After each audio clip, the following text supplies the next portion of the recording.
இல்லையா? சோ 3% ஆகுனா என்ன பண்ணலாம்? 200 பாயிண்ட்ஸ் வேணும்.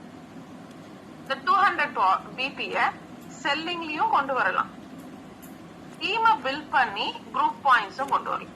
ஓகேங்களா? சோ இந்த செல்லிங் எப்படி பண்ணணும்? 10 கஸ்டமரை நம்ம பில்ட் பண்ணணும்.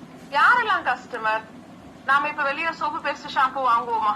நம்ம ஆரிஃப்ளேம்ல இருக்க ஏதோ ஒரு ப்ராடக்ட வெளியில இருக்க ஒரு பிராண்ட்ல இருந்து வாங்குவோமா? அப்ப நம்ம கம்பெனிக்கு, நம்ம பிசினஸ்க்கு, நம்ம கடைக்கு நம்ம கஸ்டமரா இருக்க முடியுமா? அப்ப 1 கஸ்டமர் முடிஞ்சுதா? அடுத்தது நம்ம வீட்டுல நம்ம ஹஸ்பண்ட், அம்மா, அப்பா அவங்க நமக்கு சப்போர்ட் கூட பண்ணாம இருக்கட்டும், ஆனா அவங்களும் வெளியில ஒரு பிராண்ட்ல வாங்கும் போது எனக்காக நீங்க செஞ்சுதான், நீங்க சப்போர்ட் பண்ணா கூட போங்க, வெளியில வாங்குறீங்களா என்கிட்ட நீங்க வாங்கிதான், நான் முக்கியமா இல்லையா அப்படின்னு நீங்க கேட்டீங்கனாலே அங்க இருந்து குறைஞ்சது ஒரு 4 கஸ்டமர் இருக்கும். இந்த 5 கஸ்டமர் கிட்ட இருந்து இன்னொரு கஸ்டமரோ